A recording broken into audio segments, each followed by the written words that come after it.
7h46 sur Europe 1, voici l'interview vérité. Maxime, vous recevez ce matin le nationaliste Jean-Guy Talamoni, président de l'Assemblée de Corse. En duplex avec nous depuis la Corse. Bonjour Jean-Guy Talamoni.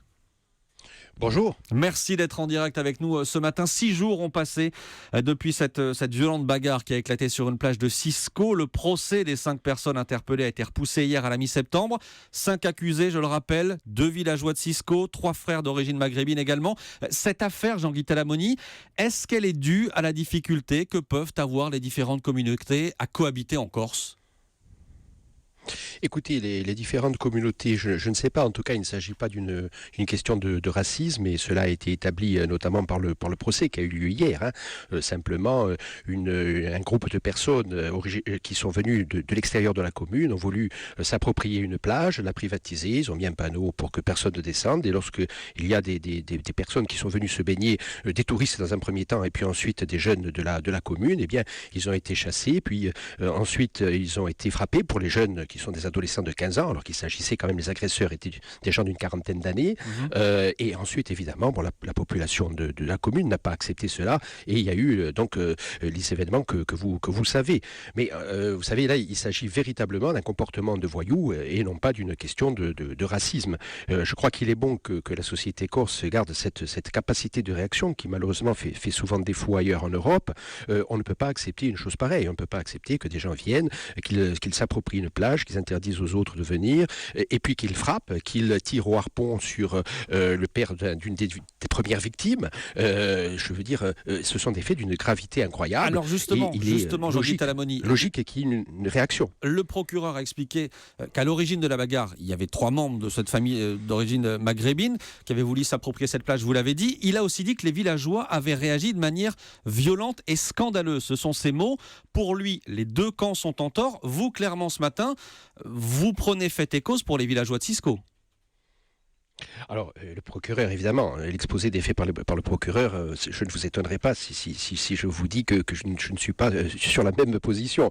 Et le procureur, évidemment, il ne peut pas encourager non plus, c'est vrai, à un moment donné, les gens à réagir, au risque de les voir surréagir, on peut le comprendre.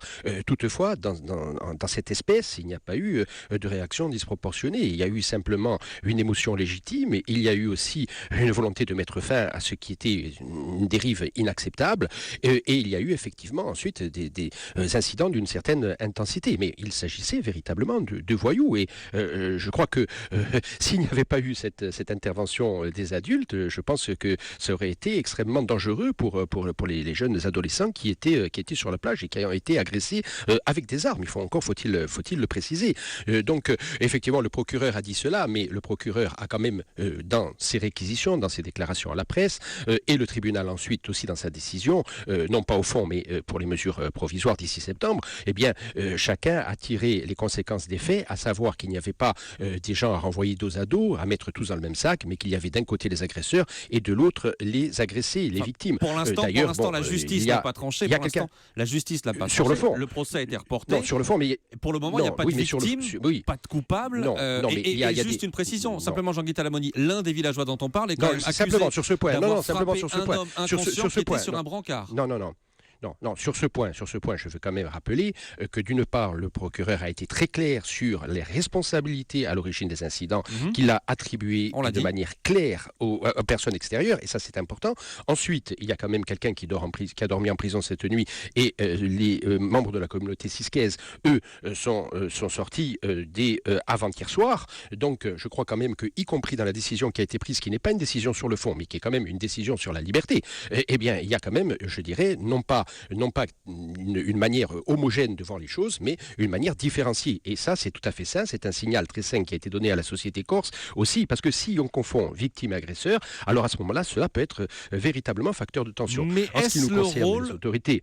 Oui. Est-ce le rôle d'un politique comme vous, Jean-Guy Talamoni, de prendre parti dans une affaire judiciaire de ce genre ? Est-ce que vous n'avez pas, en quelque sorte, jeté de l'huile sur le feu ?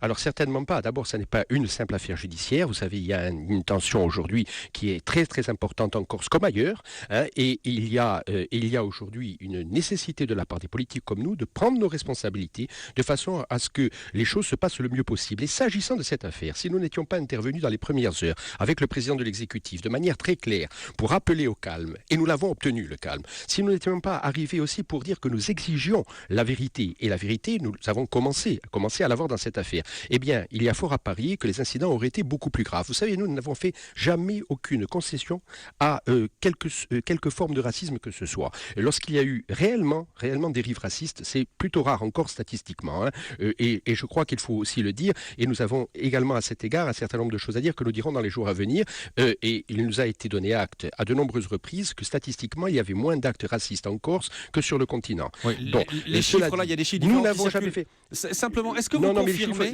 Les chiffres qui circulent, nous sommes en mesure de les contester de manière très claire et très argumentée. Est-ce que vous confirmez, Jean-Guy Talamoni, que vous êtes allé négocier en personne la remise en liberté des 2 villageois de Cisco? Est-ce que vous confirmez que vous êtes allé négocier, vous, homme politique, dans le bureau du procureur?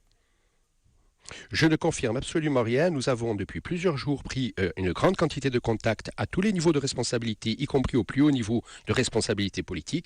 Et c'était de notre devoir de le faire pour dire ce qui était en train de se passer, parce que nous étions, nous, destinataires d'un grand nombre de renseignements concordants au moment où, semble-t-il, la police disposait de moins de renseignements. Nous avions, nous, tous les renseignements suffisants pour dire qui étaient les agresseurs, ce qui s'était passé, qu'il ne s'agissait pas d'actes racistes. J'ai moi-même reçu une trentaine de villageois de Cisco.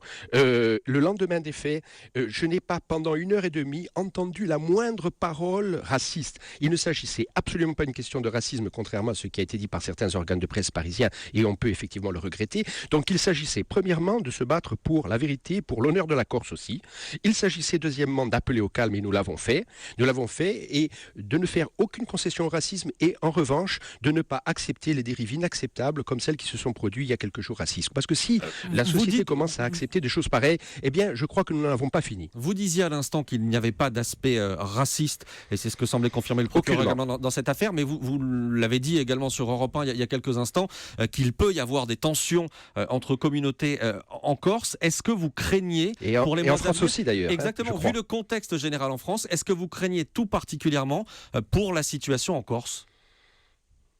Eh bien, écoutez, je crois qu'il y a lieu d'être inquiet en Corse comme ailleurs, ni plus ni moins. Je ne pense pas qu'il y ait un problème spécifique aujourd'hui. Bon, la Corse a une démographie modeste et je crois que d'assurer la protection des Corses, ça devrait être relativement plus simple que dans des endroits où il y a une démographie beaucoup plus importante. Nous sommes une société de proximité, nous savons qui fait quoi. Nous savons donc qu'il y a aujourd'hui, comme ailleurs, des cas de radicalisation. Ces cas de radicalisation sont avérés.